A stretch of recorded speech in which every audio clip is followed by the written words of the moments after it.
Cette histoire de Vivi et de Fred, quand j'écoute certaines parties sur TikTok, je me rends compte que la petite souffrait réellement dans son couple.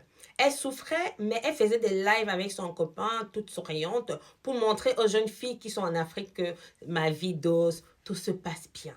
C'est maintenant que la meuf révèle réellement ce qui se passait dans sa vie de couple.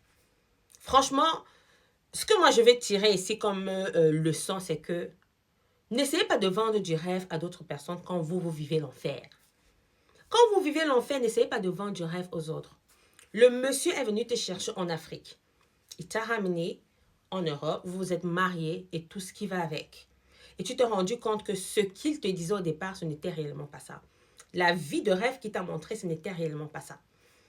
Mais le monsieur est venu te prendre en Afrique pour t'amener en Europe. C'est-à-dire que tu n'as pas pris la peine de connaître ce monsieur. Tu t'es dit, OK, voilà mon ben qui est là. Je ne peux pas rater mon ben comme ça. Je ne peux pas rater mon whitey. Si je rate le whitey, si je ne suis pas sûre que j'aurai encore un whitey comme ça dans ma vie. Et tu as décidé de venir en France avec le monsieur dans la ville de Paris. Ce n'est pas mauvais. Chacun tire profit, d'accord? Quand il y a un intérêt, chacun veut prendre son intérêt et être à l'aise dans sa vie. D'accord? Et tu es donc venu, tout se passait bien, tu faisais à chaque fois tes lives, les gens regardaient tes lives, tu disais que ta vie est belle, ta vie dose et tout, tu es même allé faire ton augmentation, ma mère, avec, tu as partagé avec tes abonnés, tout ça, c'était beau. Et tu disais même aux jeunes filles qui sont en Afrique que si vous voulez avoir les whitey, on a un réseau et tout. Jusqu'à les gens te disaient que ne viens pas, n'amène pas les enfants des gens ici, là, dans vos faux réseaux, là, pour qu'elles viennent souffrir ici, là. Tu incitais les jeunes filles qui avaient un bon réseau pour qu'elles puissent aussi trouver des whitey. Et aujourd'hui, c'est toi qui dis que le monsieur, il est mauvais.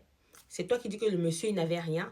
Pourtant, c'est toi qui disais que c'est lui qui paye les factures, c'est lui qui paye la maison, c'est lui qui paye. Frère, il y a plusieurs versions. Il y a plusieurs versions. Moi, ce que je vais dire, c'est que il ne faut pas généraliser les hommes whitey. Ne salissez pas l'image des hommes whitey. Je ne suis pas mariée à un homme whitey.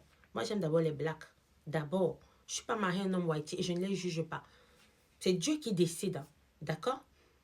Ne salis pas ne généralisez pas les hommes whitey. Tu es tombé peut-être sur un mauvais. Parce que c'est ce que toi-même tu voulais. Et toi-même tu vendais du rêve aux jeunes filles. Tu vendais du rêve aux jeunes filles. Tu montrais ta best life. Et maintenant tu dis que non, c'est toi qui participais. Maintenant c'est toi qui dis que votre mariage, c'est l'ami de ton ami qui a prêté l'argent à Fred. C'est-à-dire que ton ami à toi, c'est son copain qui a prêté l'argent à Fred pour que vous puissiez vous marier. Tu viens maintenant salir, tu viens dévoiler les choses. Ça sert à quoi en fait tout ça? Tous ces conseils-là, tu devais les donner au début. Tu ne devais même pas donner les conseils aux jeunes filles que j'ai un réseau comme ça pour les whitey, tatati, tatata. Pourquoi aujourd'hui tu viens tout verser? C'est pourquoi? C'est pour donner quelles leçons à qui en fait? Parce que ton histoire était déjà prévisible. Tout le monde avait déjà vu que c'était fake. Tout le monde te donnait les conseils tous les jours. Mais cela ne t'a pas empêché de continuer à vendre du rêve aux jeunes filles. Je suis là, en tant qu'être humain, je peux compatir à tout ce que tu ressens.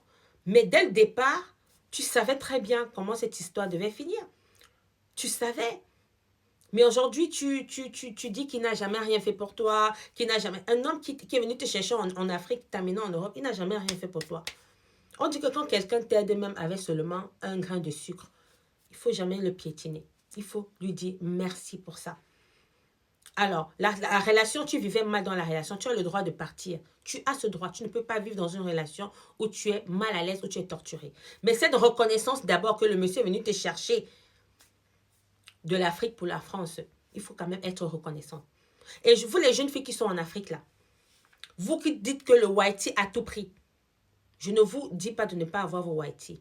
Il y a les whitey bien. Il y a les jeunes filles qui vivent les whitey ici, tranquillement, qui les aiment. D'abord, quand un whitey t'aime, il t'aime pour de vrai. Il t'aime pour de vrai. Quand un whitey ne t'aime pas, il ne t'aime pas. Les whitey ne sont pas là que non, je suis là pour elle, avec intérêt. Non, quand un whitey t'aime, il t'aime. Il t'aime pas, il t'aime pas. Ils ne sont pas comme nos frères blacks, que non, je vais attendre, c'est là les papiers, c'est là la maison, elle va me donner les kaolos. Non, eux, ils ne sont pas comme ça. Quand ils t'aiment, ils t'aiment. Ils t'aiment pas, ils t'aiment pas. Alors, vous qui êtes en Afrique, là, faites des bons choix. Vous voulez vivre avec le whitey, faites des bons choix.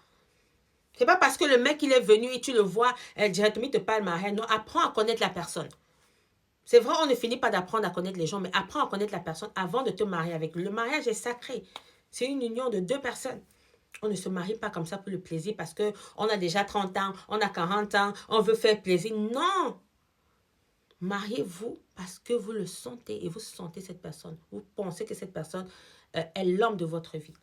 On ne se marie pas pour le plaisir ou alors pour avoir les kaolos et tout. Bref, je juge pas, c'est un autre sujet là-bas. Bon, c'est un peu ça, Vivi. Bon, arrête de garde pour toi, garde cette histoire-là, je sais pas. Maintenant, tu en parles, tu le salues. Lui-même aussi, il va te salir, il va sortir tes dossiers. Maintenant, on dit qu'il est au Gabon là-bas avec d'autres filles et tout. Il joue sa best life. C'est un vieux, il a dit qu'il a quel âge? C'est 57 ans, ou c'est 60 ans, ou c'est 59 ans. Il perd quoi? Il a ses petits miettes. Il va encore embrouiller d'autres jeunes filles. Il va donner ses miettes qu'il a, c'est tout. Mais sois quand même reconnaissant du fait que quelqu'un t'a fait voyager. Grâce à lui, tu es là en France. Tu peux faire tes business, tu peux faire ta vie tranquillement. Et tu peux rencontrer quelqu'un d'autre avec qui tu vas faire ta vie. C'est tout. Arrête de...